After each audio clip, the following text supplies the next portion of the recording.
আসসালামু আলাইকুম সম্মানিত ভাই ও বোনেরা। আমি ডক্টর তরিকুল ইসলাম খান। আমি এখন অবস্থান করছি উল্লাপাড়া থানার পূর্ণিমাঘাট ইউনিয়নের ঘিয়ালা গ্রামে।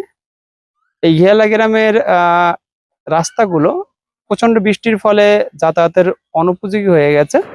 গত রাতে আমরা এই দুটি রাস্তা মেরামত করে দিয়েছি, এখন দেখতে এসেছি হয়ে গেছে। আমরা গত বছরও এই রাস্তাগুলো মেরামত করে দিয়েছিলাম, কিন্তু এই বছরও আবারও অতি বৃষ্টিপাতের ফলে রাস্তাঘাটগুলো আবার ভেঙে গেছে, কর্দমাক্ত হয়ে গেছে এবং মানুষের চলাচল অযোগ্য হয়ে গেছে। আমাদের সাথে আছেন আমাদের জুয়েল ভাই।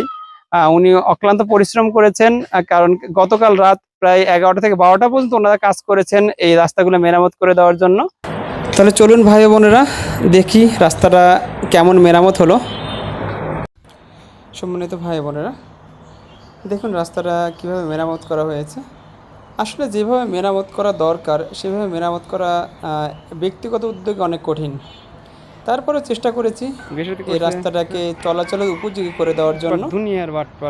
এখন হয়তো কাদা থেকে বাঁচবেন যারা চলাচল করবেন এই রাস্তা দিয়ে, কাদা হয়তো ভরবে না, কিন্তু পুরোপুরি যে মেরামত যেভাবে করা উচিত সেটা করতে পারলে ভালো হতো।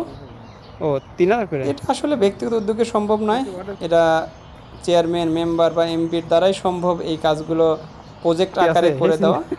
আপনারা দেখলেন কীভাবে রাস্তাটা মেরামত করা হয়েছে। এই গ্রামবাসী ইচ্ছা করলে পারতো এই রাস্তাটা মেরামত করতে, একটু চাঁদা তুলে রাস্তাটা মেরামত করে দিব, বা একজন একটু আর্থিকভাবে সচ্ছল সেই রাস্তাটা মেরামত করে দিব, তাহলে কিন্তু পারি সেটা।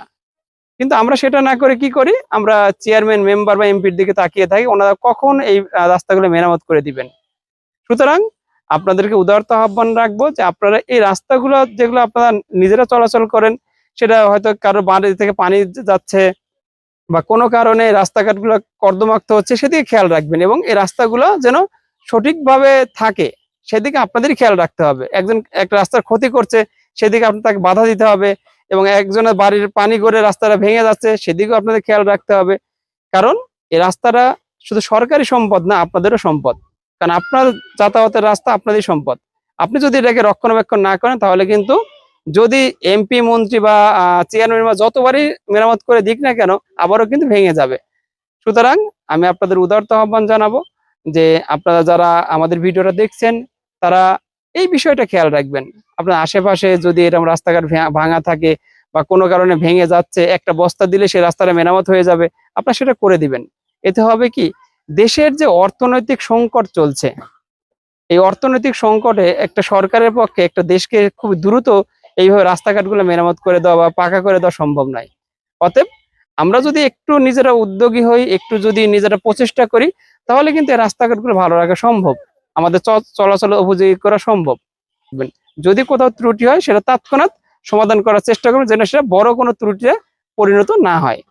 সবাই ভালো থাকবেন, সুস্থ থাকবেন, এই আশাবাদ ব্যক্ত করে আমি ডক্টর তরিকুল ইসলাম খান আপনাদের কাছ থেকে বিদায় নিচ্ছি। আসসালামু আলাইকুম রহমতুল্লাহ।